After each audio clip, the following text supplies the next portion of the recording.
दोस्तों, आज मैं आपको एक ऐसी कहानी सुनाने जा रहा हूँ जो पानी से शुरू होती है। हाँ, पानी जो हमारी जिंदगी की सबसे बड़ी जरूरत है। पानी के बगैर कोई फसल नहीं उगती, कोई दरिया नहीं बहता, कोई शहर आबाद नहीं रहता। लेकिन यही पानी जब काबू से निकल जाए तो ये जिंदगी नहीं रहता, ये मौत बन जाता है। जरा आंखें बंद करें और सोचें, रात का वक्त है, आप अपने घर में आराम से सो रहे हैं, बाहर बारिश हल्की हल्की बरस रही है, बारिश की टिप टिप की आवाज आपको सुकून दे रही है। लेकिन अचानक वही आवाज खौफनाक शोर में बदल जाती है। दरवाजे के नीचे से पानी अंदर आने लगता है। पहले तो आप समझते हैं शायद बारिश ज्यादा है, पानी कुछ देर में निकल जाएगा। लेकिन नहीं, ये पानी रुकने वाला नहीं। ये पानी आहिस्ता आहिस्ता कमरे में फैलने लगता है। बच्चे रोने लगते हैं, माँ घबरा कर सबको इकट्ठा करती है, बाप बाहर भागता है, लेकिन हर तरफ अंधेरा और पानी ही पानी है। कुछ ही लम्हों में पानी कमरे की दीवारों तक पहुंच जाता है, सामान तैरने लगता है, चारपाइयां उलटने लगती हैं और लोग चीखने लगते हैं। ये कोई डरावना ख्वाब नहीं, ये हकीकत है। ये हकीकत है उन लाखों खानदानों की जो हर साल पाकिस्तान और दुनिया के दूसरे मुल्कों में सैलाब का शिकार होते हैं। सैलाब, ये लफ्ज़ सुनते ही हमारे दिमाग में कई तस्वीरें आ जाती हैं। गांव डूबते हुए, बच्चे रोते हुए, औरतें पानी में पनाह ढूंढती हुई, किसान अपनी फसलों को बर्बाद होता देखते हुए। सैलाब सिर्फ पानी का रेला नहीं, ये एक क़यामत है। एक ऐसी क़यामत जो कभी बारिश की शक्ल में आती है, कभी पहाड़ों से बर्फ पिघलने की वजह से और कभी दरियाओं के किनारे टूटने से। लेकिन सवाल यह है कि क्या सैलाब सिर्फ कुदरत की तरफ से आता है या इंसान खुद भी इसका जिम्मेदार है? दोस्तों, तारीख हमें बताती है कि सैलाब सदियों से इंसान को आजमाता आया है। पुरानी किताबों में, मजहबी कहानियों में भी आपको तूफान नूह का जिक्र मिलेगा, जहां पूरी दुनिया पानी में डूब गई थी और सिर्फ चंद लोग बच पाए। इससे आप अंदाजा लगा सकते हैं कि पानी की ताकत कितनी ज्यादा है। अब सवाल यह है कि हम ये कहानी क्यों सुना रहे हैं? वजह यह है कि आज भी ये कहानी खत्म नहीं हुई। आज भी दुनिया के कई हिस्सों में सैलाब वही तबाही मचा रहा है जो हजारों साल पहले मचाता था। और खास तौर पर हमारा मुल्क पाकिस्तान, ये मुल्क हर चंद साल बाद एक बड़े सैलाब की लपेट में आ जाता है। आपने अक्सर खबरें सुनी होंगी, फलां गांव डूब गया, फलां डैम टूट गया, इतने लोग बेघर हो गए। ये खबरें चंद लम्हों के लिए सुनकर हम भूल जाते हैं, लेकिन जिन पर यह क़यामत गुजरती है वो अपनी सारी जिंदगी इसको भूल नहीं पाते। सोचो जरा, एक किसान जिसने साल भर मेहनत करके अपनी फसल उगाई, उसको उम्मीद थी कि वो फसल बेचकर अपने बच्चों की फीस भरेगा, अपनी बेटी की शादी करेगा। लेकिन एक रात का सैलाब आया और सारी फसल बहा ले गया। अब वो किसान खाली हाथ, आंखों में आंसू लिए बैठा है। उसकी मेहनत मट्टी में मिल गई। यही है सैलाब की तबाही। तो दोस्तों, इस डॉक्यूमेंट्री के सफर में हम आपको लेकर चलेंगे एक ऐसी दास्तान में जहां हम देखेंगे तारीख का सबसे बड़ा सैलाब कहां आया था, पाकिस्तान को सबसे ज्यादा नुकसान किस साल हुआ था, आज पाकिस्तान में सैलाब की क्या सूरत हाल है, और सबसे बढ़कर इस सब का हल क्या है। क्योंकि मकसद सिर्फ दिखाना नहीं, मकसद ये है कि हम सब कुछ सीखें। हम ये समझे कि अगर हमने आज तैयारी ना की तो आने वाली नस्लें हमें कभी माफ नहीं करेंगी।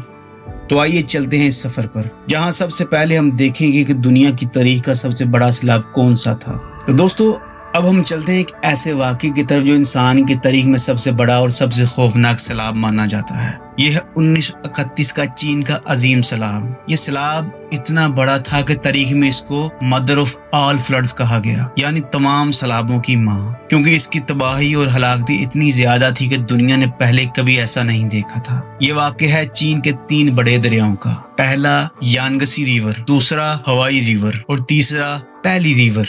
ये दरिया बाजार जिंदगी देते हैं। यही दरिया चीन की ज़राअत को सहारा देते हैं। यही लाखों लोगों को पानी फराहम करते हैं। लेकिन 1931 में ये दरिया जिंदगी नहीं बल्कि मौत बन गए। सोचे, महीनों की बारिश, पहाड़ों से बर्फ पिघलने लगी और दरिया का पानी काबू से बाहर निकल गया। पहले तो लोगों ने समझा कि ये आम सा सैलाब है, जैसा अक्सर आता है। लेकिन फिर पानी बढ़ने लगा, देहात डूबने लगे, गांव के गांव बह गए, کھیت کھلیان مٹ گئے اور سب کچھ پانی میں ڈوب گیا۔ ماہرین کہتے ہیں کہ سیلاب نے تقریباً 20 لاکھ سے 40 لاکھ لوگوں کی جان لی۔ جی ہاں، لاکھوں لوگ ہلاک ہو گئے۔ یہ تعداد اتنی بڑی ہے کہ آپ سوچ بھی نہیں سکتے۔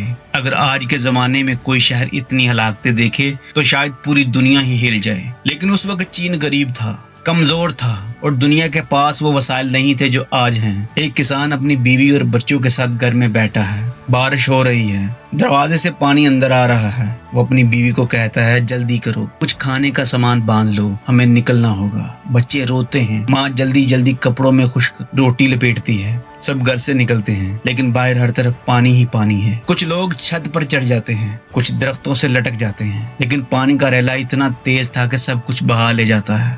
اس وقت کے عینی شاید بتاتے ہیں کہ پانی کے ریلے میں لوگ ایسے بہتے تھے جیسے تنکے بہ جاتے ہیں۔ پورے کے پورے شہر صفا ہستی سے مٹ گئے۔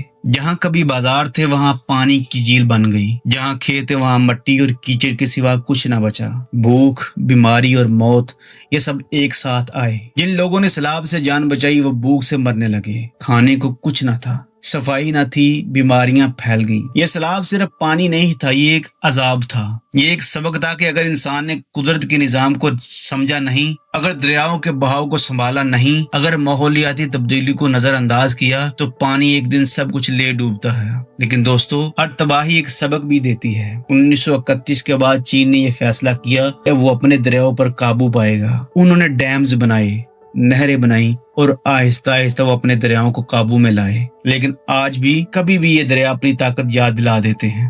تو دوستو، یہ دنیا کا سب سے بڑا سیلاب 1931 کا چین کا سیلاب، لیکن کہانی یہاں ختم نہیں ہوتی، کیونکہ پاکستان بھی ایسے ہی سیلابوں کی لپیٹ میں آتا رہا ہے۔ اور سب سے بڑا سیلاب جو پاکستان نے دیکھا وہ تھا 2010 کا سپر فلڈ۔ دوستو، اب ہم آتے ہیں پاکستان کی تاریخ کے سب سے بڑے اور سب سے تباہ کن سیلاب کی طرف۔ یہ ہے 2010 کا سپر فلڈ، جسے ماہرین نے سونامی آف پاکستان کہا۔ یہ سیلاب اتنا بڑا تھا کہ اس نے پورے ملک کو ہلا کر رکھ دیا۔ بارشیں معمول سے کئی گنا زیادہ ہوئیں، اور جب دریائے سندھ اپنی طاقت دکھانے لگا تو سب کچھ پانی میں بہنے لگا۔ سوچیں، جولائی 2010 کی ایک رات، آسمان سے موسلادھار بارش برس رہی ہے، پہاڑوں سے پانی تیزی سے نیچے اتر رہا ہے، چھوٹے چھوٹے نالے بڑے دریاؤں میں مل رہے ہیں، اور دیکھتے ہی دیکھتے دریائے سندھ اپنی حدوں کو توڑ رہا ہے۔ یہ سیلاب صرف ایک شہر یا ایک علاقے تک محدود نہیں تھا، بلکہ یہ پورے پاکستان پر چھا گیا۔ پنجاب، سندھ، خیبر پختونخوا، بلوچستان، گلگت بلتستان، کوئی صوبہ اس سے بچ نہ سکا۔ تقریباً 2 کروڑ لوگ متاثر ہوئے۔ جی ہاں، 2 کروڑ، یعنی پورے ملک کی 10ویں آبادی پانی میں ڈوب گئی۔ ایک کسان اپنی فصل دیکھتا ہے، ساری گندم، کپاس، مکئی سب پانی میں ڈوب چکی ہے۔ وہ ہاتھ جوڑ کر آسمان کی طرف دیکھتا ہے اور کہتا ہے، یا اللہ، یہ ہمارا سب کچھ لے گیا۔ ایک عورت اپنے 3 بچوں کو ساتھ لے کر کچے مکان کی چھت پر بیٹھی ہے۔ پانی چاروں طرف ہے، نہ کھانے کو کچھ، نہ پینے کو۔ وہ کہتی ہے، ہم کہاں جائیں، ہمارا گھر کہاں گیا۔ اس سیلاب میں 1800 سے زیادہ لوگ اپنی جان سے گئے۔ 1.7 ملین گھر تباہ ہو گئے، اور کھیت، سڑکیں، اسکول، اسپتال سب کچھ بہہ گیا۔ پاکستان کی تاریخ میں اتنی بڑی تباہی پہلے کبھی نہیں دیکھی گئی تھی۔ فوج کے جوان کشتیاں لے کر لوگوں کو نکالتے رہے، رضاکار کھانے کے پیکٹ بانٹتے رہے، لیکن جب تباہی اتنی بڑی ہو تو سب کچھ کم پڑ جاتا ہے۔ چھوٹے بچے پانی میں روتے رہے، بوڑھے اپنے اجڑے گاؤں کو دیکھتے رہے، اور لاکھوں لوگ خیموں میں زندگی گزارنے پر مجبور ہو گئے۔ 2010 کا سپر فلڈ صرف ایک آفت نہیں تھا، یہ ایک وارننگ بھی تھا۔ یہ بتا رہا تھا کہ پاکستان کے دریاؤں کو سنبھالنے کے لیے ہمیں کچھ کرنا پڑے گا۔ ڈیم بنانے ہوں گے، حفاظتی بند مضبوط کرنے ہوں گے، اور قدرتی آفات کے لیے پہلے سے تیار رہنا ہوگا۔ لیکن افسوس، 2010 کے بعد بھی سیلاب پاکستان پر آتے رہے۔ 2022 میں بھی ہم نے ایک اور بڑے سیلاب کا سامنا کیا، جس نے پھر کروڑوں لوگوں کو متاثر کیا۔ یہ ہمیں یہ سبق دیتا ہے کہ اگر ہم نے اقتدامات نہ کیے تو آنے والا وقت اور بھی خطرناک ہو سکتا ہے۔ دوستو، سیلاب ایک قدرتی آفت ہے، لیکن یہ ہمیں یہ بھی سکھاتا ہے کہ ہم ایک قوم بن کر ایک دوسرے کی مدد کریں۔ اگر ہم مل کر منصوبہ بندی کریں، دریاؤں کو سنبھالیں اور ماحول کی حفاظت کریں تو ہم مستقبل میں ایسے بڑے نقصانات سے بچ سکتے ہیں۔ مانسون کے موسم کے آغاز سے اب تک ملک بھر میں سیلاب اور بارشوں کے نتیجے میں 800 سے زائد افراد جان کی بازی ہار چکے ہیں، جن میں سے نصف اموات صرف اگست میں ہوئی۔ انسدادی شریانوں کی تباہی، پنجاب میں رواج ستلج اور چناب पंजाब दरियाओं में भी सैलाब ने 1400 से ज्यादा गाँव को डुबो दिया। सुबह पंजाब में 1 मिलियन से ज्यादा अफराद को मुंतकिल किया गया है, जबकि 25 लाख अफराद बेघर हुए और 1.2 मिलियन मुतासरीन की तादाद पार कर गई है। सोचिए 1931 का चीन का सैलाब, 2010 का पाकिस्तान का सुपर फ्लड और 2025 का मौजूदा सैलाब, ये सब हमें एक ही सबक देते हैं, कुदरत को कभी कमजोर मत समझो। सैलाब आते रहेंगे, ये एक हकीकत है, लेकिन हम उनके नुकसानात को कम कर सकते हैं। हमें डैम बनाने होंगे, दरख्त उगाने होंगे और मंसूबा बंदी करना होगी। ये सिर्फ हुकूमत का नहीं बल्कि हर पाकिस्तानी का फर्ज है, क्योंकि अगर हम सब मिलकर कदम बढ़ाएं तो हम पाकिस्तान को आने वाले सैलाबों से महफूज बना सकते हैं। अगर आपको ये वीडियो पसंद आई हो तो इस वीडियो को ज्यादा से ज्यादा लाइक और शेयर करें और चैनल मिस्ट्री हंगर को सब्सक्राइब करें। Thank you.